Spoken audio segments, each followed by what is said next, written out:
Moje imię Piotr Kaszuwara, ja głowa fonda w polskiej mowie Przyszłość dla Ukrainy UA Future, a w ukraińskiej mowie, bo також mój fond pracuje w Ukrainie, nazywa się Майбутнє dla Ukrainy UA Future.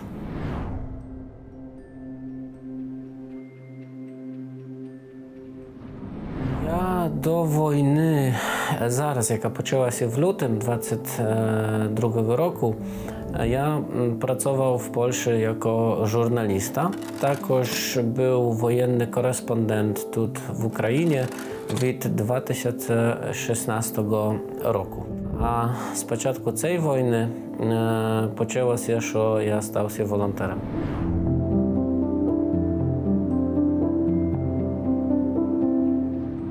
Pierwszego dnia, jak ja przyjechał do Ukrainy minionego roku, ja думав, що я просто буду робив це, що я завжди робив, писав про українсько-російській війні, але почали до мене дзвонити друзі, щоб евакуювати маму, щоб евакуювати жінку, щоб евакуювати дочку, щоб евакуювати całą сім'ю. I razem z moimi druhami my ewakuowali w 3 tygodnie 300 ludzi z Ukrainy. I tak każdego dnia, od 4 z ranku do 8 wieczorem my pracowali, ewakuowali, przywozili dopomogę. I co wszystkiego, co ja pamiętam, najskładniejsze, najtrudniejsze było dziwić się w oczy tych ludzi, jakich my ewakuowali, czuć te historie, jak im zbombili dom, jak rozbili chatę, jak im potrzebno było uciekać. W maszynie przez pierwsze pół godziny, godzinę oni dużo rozpowiadali, co stało się, a później w mnie było CD-dysk Jana Sebastiana Bacha. Ja zawsze wkluczał tę muzykę i prosto ludzie spali przez całą drogę. Думаю, що найскладніше було дивитися на все дітей, жінки, які йшли пішко do kordonu, żeby ujechać, bo nikt nie znał, co będzie następnego dnia.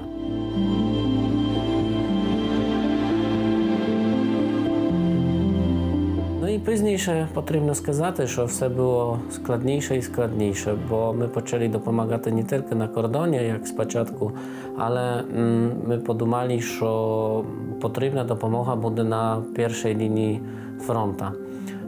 I z miesiąca maja my dopomagamy ludziom, którzy żyją na pierwszej linii. Ewakuujemy ludzi, rozwozimy dopomogę. I do tego czasu my porachowali, że my przejechali więcej 500 000 kilometrów na naszych maszynach. My dopomogli więcej niż 30 000 ludzi, którzy żyją na pierwszej linii. Zawsze staramy się tak robić, żeby dojechać do ludzi, do jakich дуже складно доїхати, бо ми знаємо, що там та допомога є найбільше потрібна.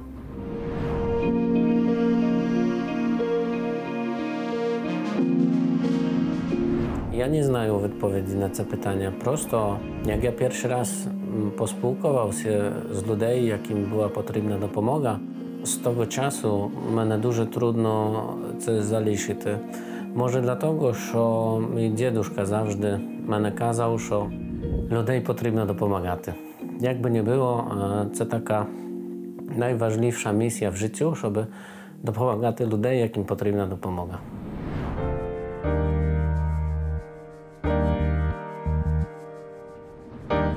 Ja pamiętam jednego razu, jak wojna poczęła się w 2014 roku, ja tu przyjechał w 2016. Rozmawiał z taką dziewczyną, Ukrainką, ona sama była z Gorliwki. My zobaczyli się w Artiemowsku tego czasu, a zaraz w Bachmucie. Ona mnie zapytała, czy ja zawsze będę pisał pro to wszystko, co robicie w Ukrainie. No i ja jej obiecał, że tak, zawsze do końca wojny. I також z początku wojny 24 lutego mnie zapytali, no a na jak długo ty jedziesz do Ukrainy? Ja wskazał, że do końca wojny. Powrócę się do Polski, jak wojna zakończy się. No і такий є план. Ну, думаю, надіюся, сподіваюся, що це буде завтра.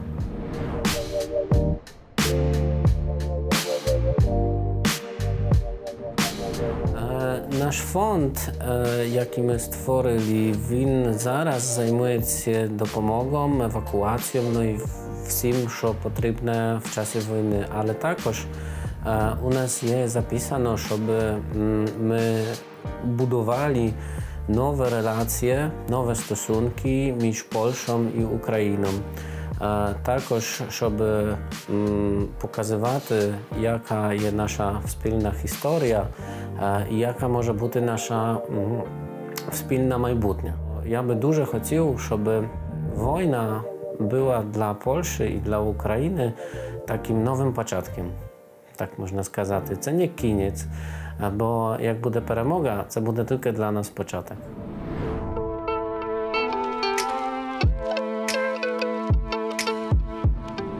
Ja rozmawiał tu z chłopcami, також waszymi soldatami i oni kazali, że potrzebno nam inaczej дивитися на цю історію. Просто ми забули, що Польща і Україна, і Білорусь – це була одна країна. Це не називалося Польща, це називалося Річ Посполита трьох народів. Це, ми знали, що це три народи живуть в одній країні. І це є наша спільна історія. І я так думаю, що Росія, ну так потрібно сказати, для них це завжди було важливе, щоб нас ділити, з нас зробити ворогів. І, на жаль, вони встигли це зробити. Одного разу była taka sytuacja, my pojechali z dopomogą do Bachmutu. I tam był mężczyzna, jaki wskazał do mnie, że ja знаю, що буде наступ з Польщі на Львів і Тернопіль, бо Польща – це є ворог, і Польща Україні точно не допомагає. А я кажу, о, це дуже цікаво, бо я сам з Польщі, і я вам привіз допомогу. І він не знав, що сказати, і просто пішов. Не думаю, що якого дня буде який наступ з Польщі на Львів. Може тільки, щоб щось гарного поїсти, напитися львівського пива, поспілкуватися з людей, погуляти і повернутися до Польщі або залишити. Але точно не як вороги, тільки як друзі.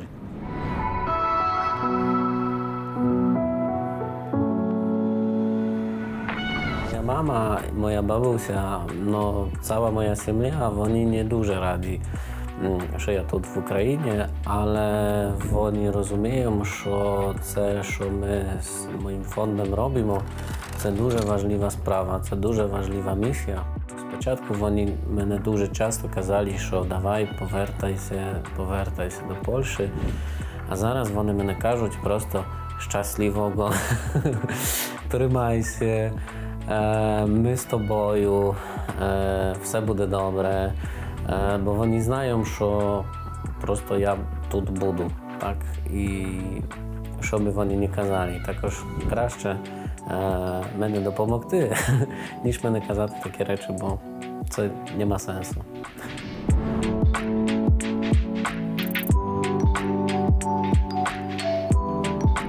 Мій бусик LT35, це wielka maszyna i to była pierwsza maszyna, na jaką ja zbierał grosze z początku wojny. My zapłacili jeszcze tego czasu $2000 z połowiną za tę maszynę. Ona dużo stareńka, żarła dużo masła, ale była tak silna, że my ją nazwali Lew Siczy, bo on z każdego miejsca nas zawsze zabierał. I na żal, jak my tylko що повернулися з місії в Авдіївці, з місії в Бахмуті, там все було добре, Лев Січі змог все зробити і останній раз нам допомогти. На жаль, я кажу останній раз, бо в'їхали в нас інші військові волонтери, Prosto było дуже ślisko i u nich była przyczepa i uderzyła w bok naszej maszyny. Maszyna jest zaraz rozbita, zbieramy grosze, żeby kupić nową maszynę. Zaraz godzina 3. My poczęli zbierać te grosze o 9 i вже маємо $15,000. Це 5 razy tyle, скільки варте був Лев Січі. Ну, Лев Січі є безцінний, так можна сказати. Я би хотів дуже, щоб Лев Січі був виремонтований і його залишимо в Харкові. Він буде просто забирав produkty z jednego składu do drugiego składu. No i co, będziemy pracowali aż do перемоги. I Lew Січі також буде pracował.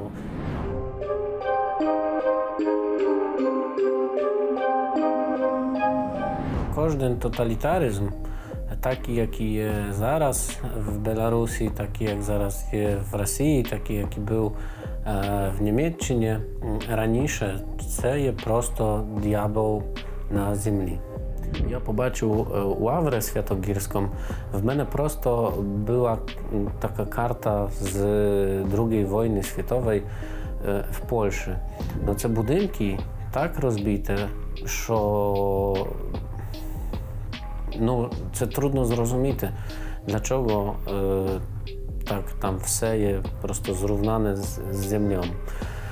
I nawet była w Kijowie taka ekskursja, jaką zorganizowała polska minister pani Gosiewska. Ona pokazała fotografię z Mariupola i fotografię z II wojny światowej z Warszawy. Точка в точkę, tak można w rosyjskiej mowie wskazać, żeby wszyscy zrozumieli.